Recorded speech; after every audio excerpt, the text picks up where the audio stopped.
Start streaming. Okay, here we go. Now we're live again. Okay. This is a test. This is a test. Let me know if you can hear my voice, guys. We might have Um, to put something on Twitter again really quick. Or like message Caleb and tell him to do something. yeah, I'll message him on my phone. Okay, we are trying to restart.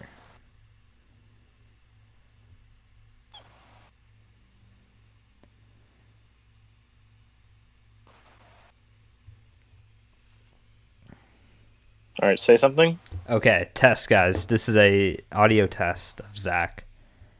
We got 2 people watching this. Let me pop out chat. All right, say something. Okay, test. Okay, I can hear you. Oh yeah, You're I hear good. that now. Okay. And I heard myself. So we're good. Okay. Jeez, there always got to be something that goes wrong with these streams. I know that. I know. Should have done a test. Okay. Anyway, well, we can get back to.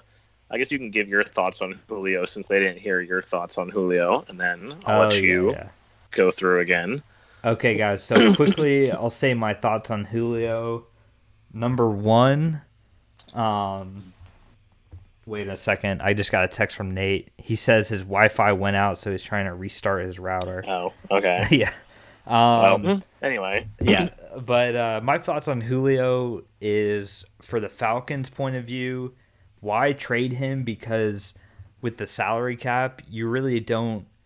There's ways to get around the salary cap. Teams in their own division have completely thrown the salary cap to the wayside. And then secondly, the best chance for the Falcons to get something decent in the trade return is to have a bidding war. And I just don't know. There's just not enough teams out there with a desperate wide receiver need, I think. And what they're going to have to do probably is wait for an injury. I think have a star receiver go down, someone like Allen Robinson, and then all of a sudden the Bears are screwed, and then maybe it's the Bears and Ravens like bidding against each other to get him. But that's the only way I think it would even make sense for the Falcons to trade him. But I would still just hold on to him because they can get around this cap. I'm sure there's a way to get around this cap. Okay, yeah, dude, that it feels weird when you like. I don't know if you've ever, Caleb. I don't know if you've ever recorded a podcast and then forgot to hit record, but that's kind of how it feels like for me because I've been talking this whole time and nothing ever was heard. So it's like I'm like saying everything again for the first time. But luckily it was only 20 minutes. But yeah, we're just talking about Julio Jones. And basically this is just a live. I should have figured because like whenever I was talking in the live stream, like no one was saying anything about like any comments about the NFL. Yeah, they weren't like acknowledging your shout out to them. So anyway, so back to what Zach was saying before. If anybody, we got 4 people watching right now. So if anybody has any questions about the NFL, we will answer them. That's what Zach was trying to say last time. Yeah, this is like, man, there's so many things that can go wrong on these live streams. Like it's a risk when you do this. It's a risk, dude. In the draft live stream, my audio was like having an echo for some reason halfway through, and then I thought I fixed that, but then I ended up muting myself for the first half of this. But for whoever does stick around, thanks, we appreciate it. So yeah, if you have okay, this is better. LOL, says Eric. All right, yeah. Okay, so we've talked about Julio Jones now for 20 minutes. I guess since Caleb is here, let's bring up the man Aaron Rodgers and see if we get a reaction out of that. So the news for him is that he didn't show up to their mini camp or whatever today. Who is the greatest Jaguar? Oh, really? Of all time? You want to know I think. Okay. In my opinion, this might be controversial to some, but I think in my opinion, it's actually not controversial, I think. But Fred Taylor, I think, is the Jag GOAT. I think the problem for the Jaguars with getting a player in the Hall of Fame is that they've tried year after year after year, they've tried to get Tony Baselli in, and it just hasn't happened. And he might get in one day, I don't know, but they focused all their energy and efforts into him. in my opinion, they should be focusing that on the Fred Taylor, because if you look at the numbers, there's guys in the Hall of Fame with less rushing yards than him that are in the Hall of Fame. He's one of the people on the list that's like one of the highest ups that's not in the Hall of Fame rushing yard wise. So I think he's the Jag GOAT of all time. He played longer. I think Baselli maybe was better at his position, because also that was a problem with Fred Taylor. There were so many good running backs in his era. He kind of gets overlooked. But in my opinion, it's Fred Taylor. I don't know if you have an opinion on this, Connor, or not, since you're not a Jags fan. But if you had to pick between the two. Well, I was going to ask you, maybe bring in a third person here, if you want to think about considering Jimmy Smith as maybe one of the greatest Jags of all time, too. I would probably put him third on the list. I think it would be... And the Jaguars did this either last year or 2 years ago. They had like their 25th anniversary as a team, and they came up with the all 25 list, and a bunch of media and people like covering the Jaguars voted on this, and they voted on a top 25 list of the top 25 best players for the team. And the only sort of caveat was like current players weren't on the list. So it was only like retired seems players. Pretty fair. Yeah. So they did that, and in their rankings, they had Baselli 1. They had, at 2, they had Fred Taylor. At 3, I think they had Jimmy Smith. At 4, I think was Maurice Jones-Drew. And then at 5, Mark Brunell. And then... Okay, makes sense. Yeah. And then at 6, I think it was like Tony Brackens on defense. And then 7... That's what I was going to ask, like, defensive-wise, where would, like John Henderson... he was top 10, and Rasheed Mathis. Yeah, they were top 10. I think Paul Posluszny ended up being, like, 15 or something like that. David Garrard, he was like 23rd, I think. I was kind of surprised Josh Scobie, the kicker, made the list. Like, I mean, he was the dude for a long time. He was good. He holds the points record, I guess. But like, but he didn't exactly have the most glorious exit from there. But no. Well, Trevor he actually Lawrence helped us out. Goat. Well, I'm sure they're hoping Trevor Lawrence will be the Jag GOAT. Oh yeah, that's the thing. Is like, in my opinion, like after his rookie year, he'll instantly be like the second best quarterback of the team's history behind Brunell. Yeah, because if you think about it, like each of like Bortles and Garrard, they each had like one decently good season. If Trevor Lawrence just has a decently good season, he'll be... I mean, it's crazy. Bortles is like second. Actually, he might be first on the passing yardage list, because they didn't throw as much back then. I would argue that Garrard did more for the franchise than Bortles did, because Bortles got carried by that defense pretty much all season. Bortles got carried by... He definitely did. I think it was just the fact that they went farther in the playoffs with Bortles, because they were like really close to making the Super Bowl. If they had gotten blown out in that AFC Championship game, then I think it would have a different feel. But the fact that they were within like a couple minutes of being in the Super Bowl, not being down. Miles Jack wasn't down, man. You always hear about that here. People still will say that Miles Jack wasn't down, because that play, if you look at that replay, he wasn't down. But yeah, Trevor Lawrence, man, he's definitely the number one player on the team. I think Tim Tebow's second, but I'm just oh my god. Yeah, okay. What's next? Justin Blackmon's gonna jump to number 3. Justin Blackmon's coming back. I know, dude. So in my opinion, this whole Tebow thing, and I tweeted this out, in my opinion, it's a low risk, high reward situation, because what's the risk? Football wise, there's no tight end that's a free agent that's going to contribute anything, basically. The odds of that are very, very, very slim. If there was a good tight end, he probably would be signed with a team right now. So whoever they get in and add to the tight end room is probably going to be garbage anyways.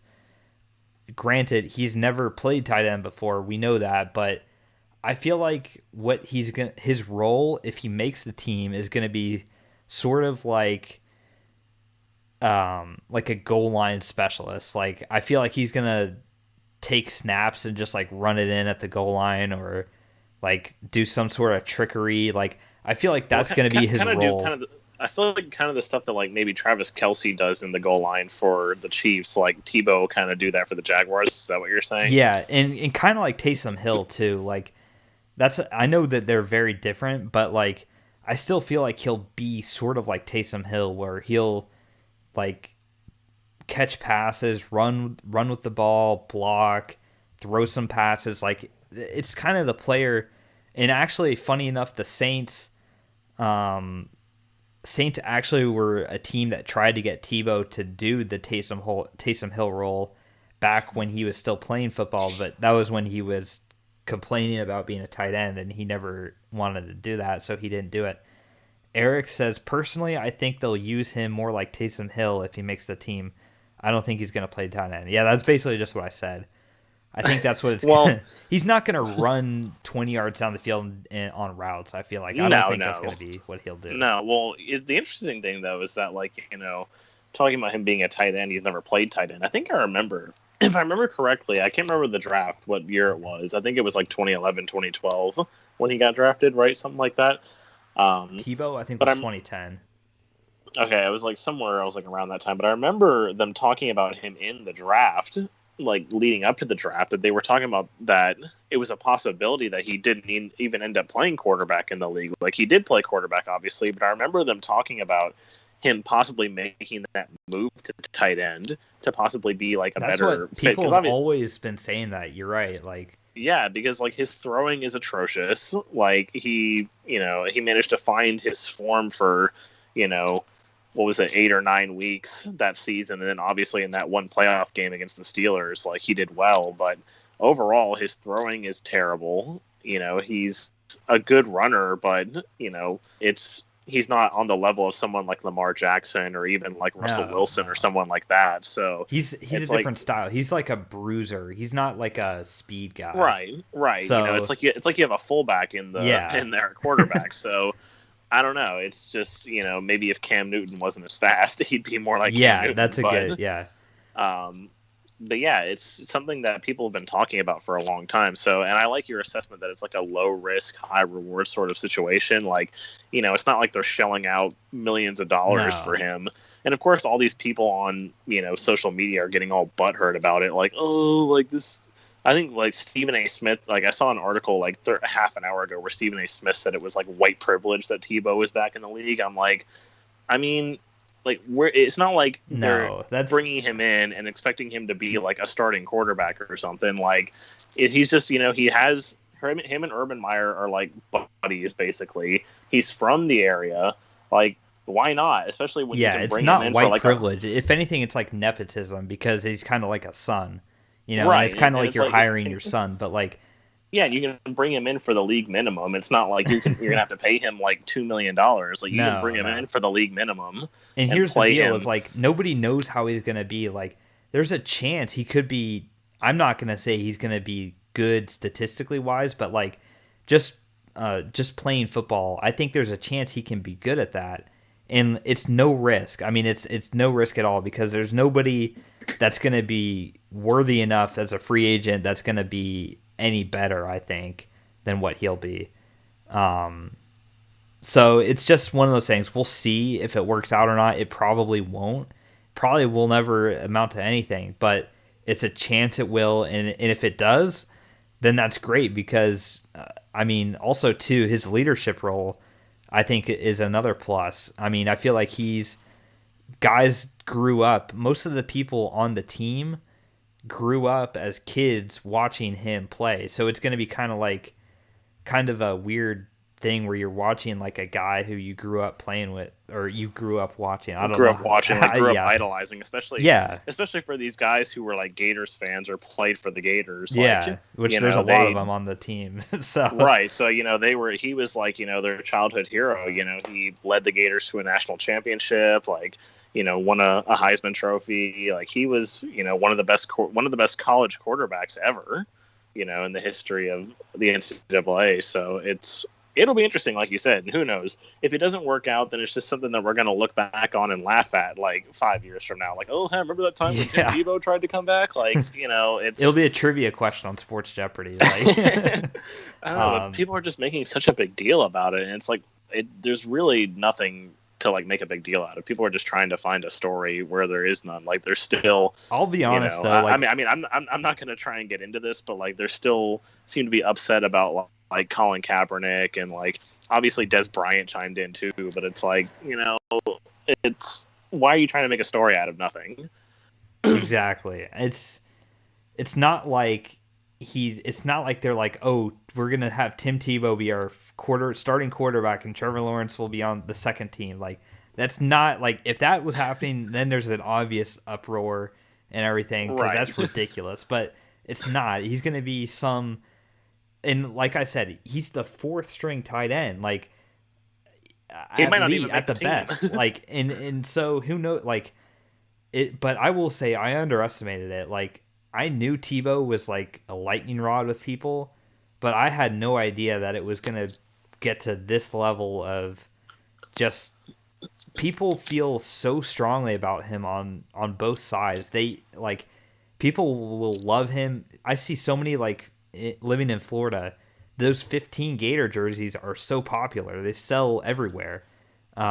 15 in orange and blue. That's huge.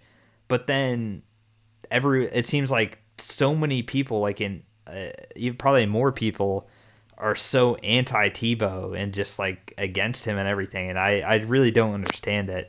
Really, both sides I don't understand. The people that think he's like a god, and then the other people that think he's a bum. Like, I don't know. It's just. I mean, I would say there's more of an argument for him being a bum than being a god, at least when it comes to the NFL. But like, yeah, I mean, I don't know. I mean, he had a lot of hate back when he played with the Broncos anyway, though. Like, I don't know if you remember that, but like his Tebowing that he was doing, that was really getting under people's nerves. Like, people were really upset about it. And I'm like, why? Like, he has a right to do whatever he wants when he celebrates. Like, I don't know. It was just weird. People were getting so upset about it. And it's like, okay, like, I'm not sure how this offends you or anything, but it's he just yeah, like you said, he draws a lot of attention no matter what he does. It's crazy. Yeah, and so that's why I was just kind of shocked by how much attention it was getting and everything, and man, people, and as far as the Kaepernick situation, like, it's a completely different thing, because it's like Kaepernick's not trying to play tight end like that, like, he's not coming and taking a starting quarterback job or a backup quarterback job. Like, he's playing a totally different, he's changed positions, whereas like I will agree, like, obviously Kaepernick got screwed over by teams because they didn't want to have the kneeling drama, because that was causing some real problems, with the kneeling, players kneeling. Like, I remember that was a big deal. But this Tebow stuff, like, it's not even on the same level, like his Tebowing and stuff. I don't know. Yeah. But all right, let's see here. I don't know if anyone else. We got 4 people watching. If anyone wants to drop a question, I don't know if Eric wants to ask us a question, if he wants us our opinion on something, or Caleb. I know you said you want. Yeah, I know you said you also wanted to. We could probably start talking about Aaron Rodgers a little bit, and then if any questions come up, we can move to that. Yeah, so I just want to. So your opinion on Rodgers was that you think he plays for Green Bay this year, and it's his last year, right? That was the last. Yeah. Okay. I think stand by that. I don't know, honestly, okay. Because it just seems like he's, I don't know. He just seems like he's happier when he's not, like, obviously, I think I was trying to say this before we had to restart this whole thing, but, there's all these pictures of him in Hawaii with, like, his fiance now, and, he just looks like he's happy being away from the Packers, being away from everything. Like, I don't know if that means that he's gonna, like, if he's contemplating retirement or anything, but it's a trade love for Julio. Yeah, I'm sure the Falcons will be jumping all over that.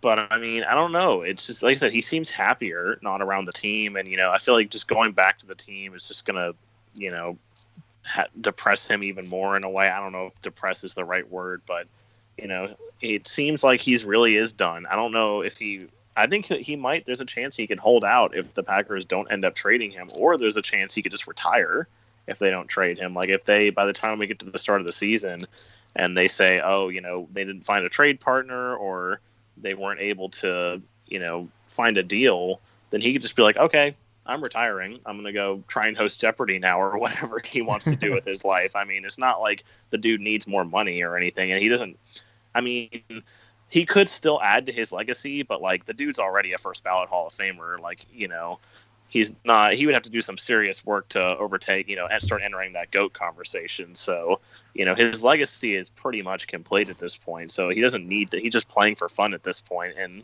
all respects, probably. Yeah, what's up, Nathan? I see you in the comments here. I guess you were subscribed to us. That's kind of cool. Yeah, dude, I'm back in Jax for a little bit right now. I've been seeing. I've just been every time you've called, I've just been away from my phone. But yeah, man, we should definitely hang out sometime because I might be moving out soon. So, appreciate you joining the stream, dude. So trade love for Julio. That's what I was saying. Okay, yeah. Sorry, I'm getting back on the comments. All right, man. He says, I've got my son. Caleb says, I've got my son here from Ninja class, and he wants to know all your favorite teams and why. Oh, that's a good question. All right. Okay, man. See you later. Okay, so do you want to start on this one, Caleb? I guess I'll. Oh, well, I guess I'll Or not start. Caleb, Connor. I mean. Yeah. There's no donation button. We don't have enough Twitch. people have donations yet. Sorry, man. Yeah. Anyway, so my favorite team. You can't tell. I mean, obviously, if you're looking on YouTube, you can see the picture. But that picture of me right there is me at the NFL Hall of Fame. I'm standing next to a Lynn Swann jersey. There's also a Larry Zonka jersey there too, but the main focus of it's supposed to be the Lynn Swann jersey. I'm a Steelers fan. It's kind of always an interesting, I don't know, story, I guess, of how I became a Steelers fan. Because I know, obviously, being from North Carolina, I pretty much root for the North Carolina teams in every other sport. Like, I'm a Hurricanes fan, I'm a Hornets fan, I'm a UNC, Appalachian State fan. Like, I root for all the North Carolina teams except for in the NFL. I'm a Steelers fan. It was really just when I was a little kid. My dad is a Bills fan, so he tried to get me into that, but I don't know. I guess I didn't get into them. But we were watching SportsCenter, and there was like literally when I was a kid. This was me at like 4 years old. I only knew probably 4 teams at the time, and that was the Panthers, the Bills, the Patriots, because I just watched, like when I was little, the first Super Bowl I saw was that Patriots-Panthers Super Bowl. So I knew those teams, and oddly enough, I knew who the Packers were when I was younger. So I don't know why they were really recognizable. I think they were in one of like my old NFL video games or something, and I knew them. But so I was looking at the screen and I saw like these guys that were running around, and for someone who doesn't really know sports, if you took away like not looking at the colors, the green and the black on Packers and Steelers jerseys, they're pretty similar designs, just swapping green and black. Like, the Packers have the green with the yellow stripes and like a little bit of white in the middle of the stripe. Whereas the Steelers, their yellow stripes more so have the white on the outside, and then obviously black. So I was looking at these highlights, and I was like, oh, look, it's the Packers on TV. And my dad was like, no, that's not the Packers. That's the Steelers. They wear black and yellow. The Packers wear green and yellow. I was like, oh, okay.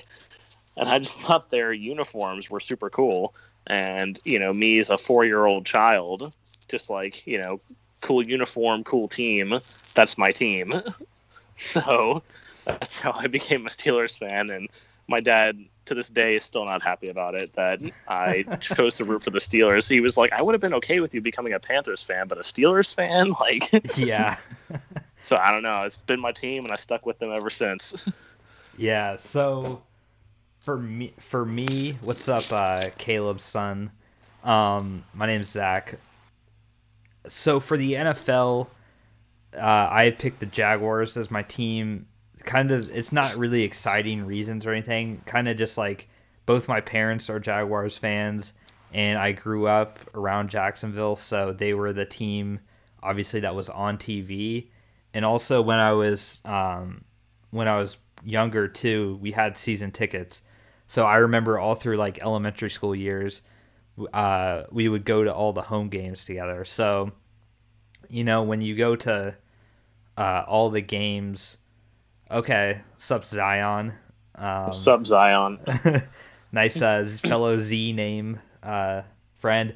So yeah, I don't know what I'm saying, but yeah. So I went to the games as a kid, so that's an obvious reason to become a fan because you go to the games, you're in the environment, and actually at the time too, the Jaguars weren't bad, especially not as bad as they have been recently. Like I remember, it seemed like a lot of the times I went, it was like 50-50 on if they'd win or lose at the game that I was at. They had a couple like 8-8 seasons, and they made the playoffs one year in 2007.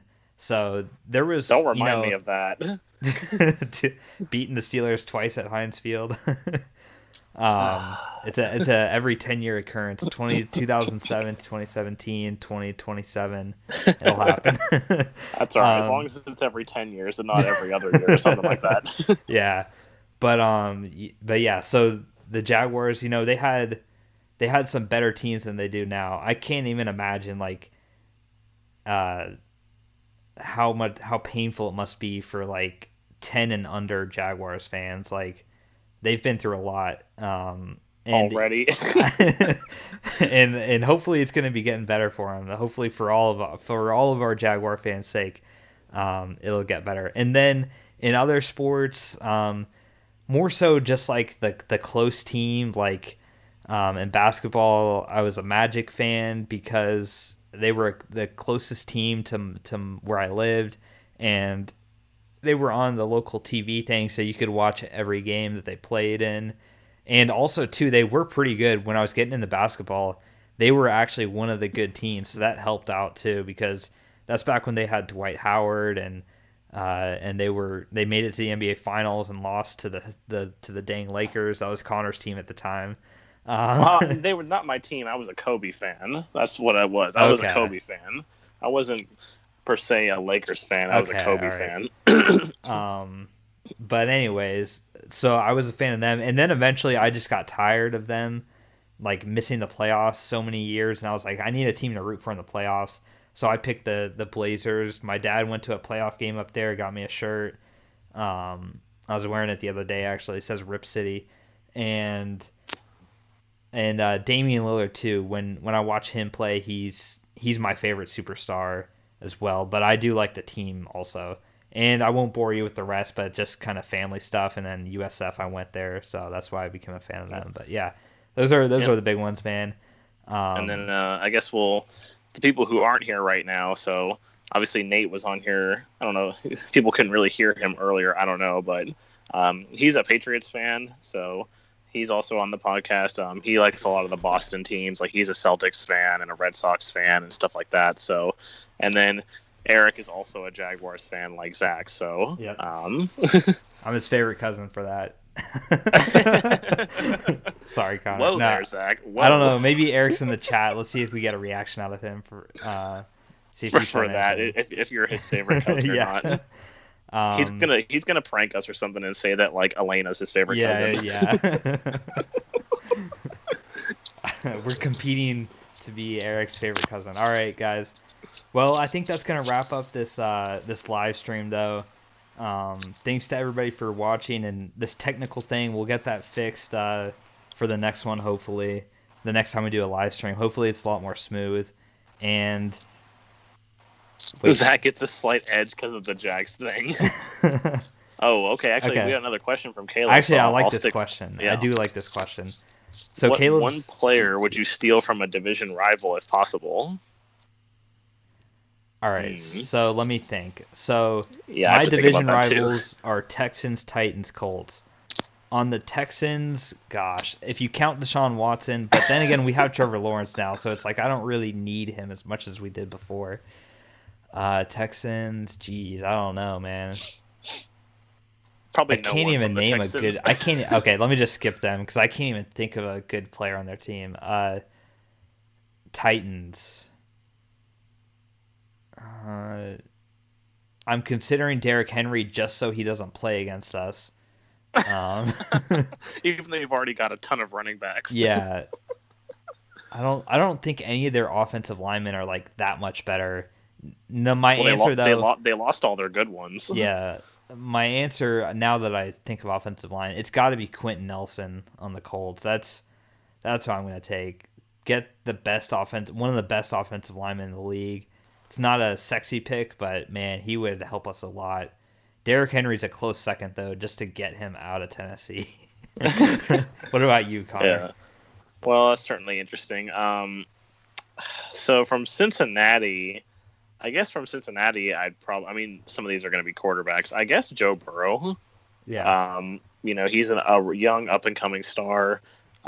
He looked great in his rookie season. Obviously, the Steelers are in desperate need of a quarterback, especially after this season when Roethlisberger leaves. So, not really anyone else on the Bengals I'd really want. I guess, Joe Mixon's kind of been underwhelming. They have a couple good receivers, but obviously, our receiving core is already really solid with Juju and Claypool and Johnson and all of them, so we don't need any of that. So I guess Burrow from the Bengals. The Ravens, that's a big shocker there. Caleb would want Khalil Mack from Chicago. Yeah, I figured. The Ravens, I guess the obvious choice here for most people would be Lamar Jackson, but I don't think I'd really want Lamar Jackson just because I'm not a fan of his style of play. I feel like he's gonna fade off the map in a couple seasons, so probably not him. So I guess if I had to go, not Lamar Jackson from the Ravens, that is a tough one. Marlon Humphrey, maybe, but either Marlon Humphrey or Patrick Queen. Probably, but obviously we haven't seen Patrick Queen fully develop yet. So, or what about their left tackle? What's his name again? Ronnie. Oh Stanley? yeah, Ronnie Stanley. Yeah, that'd probably be a good one. So and then from the Browns would definitely be one of their offensive linemen, like Jack Conklin or Jedrick Wills, one of those guys, because the Browns have the best offensive line in the division. So. Like I said, one of those two, Jack Conklin, Jedrick Wills, really any of their guys. I'd take any one of the five off their offensive line. The rest of their guys, I'm like, like Myles Garrett, we already have TJ Watt. Oh, yeah, I forgot about him. Our secondary is already really good. So, and then, the only other option from the Browns that I would want is probably Nick Chubb. Because, obviously we don't know what Najee Harris is going to look like yet, but...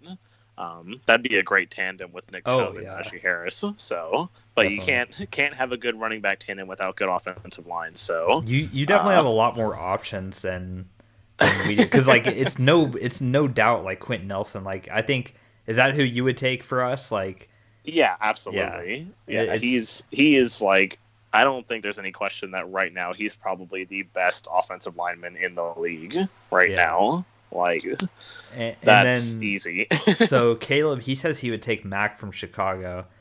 What about Justin Jefferson though, to try and help Aaron Rodgers? Make him feel good about coming back, or Allen Robinson, someone like that. One of those.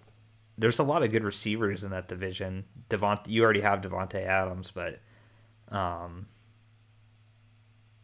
All right, yeah, we're basically gonna end the stream now. So, I know there's a delay, so you'll probably hear what I say now, but there always is that delay. I know. All right, yeah. So we will come back tomorrow with another Clutch Crew Sports podcast episode talking about the NBA. We're gonna record that right now, actually. Oh no, I would take Josh Allen over Stephon Diggs. Oh, with New England? Yeah, absolutely. Yeah. A proven quarterback, yeah, for sure. Yeah, nobody else on any of their teams would measure up to that. All right, guys, yeah, NBA all NBA episode coming out tomorrow. Hopefully you enjoyed, and we'll be sure to fix the live show sort of thing, and the next time we do it, it'll be a lot better, guys, so hopefully you like it. And until then, remember, be clutch. Bye. For Eric, peace.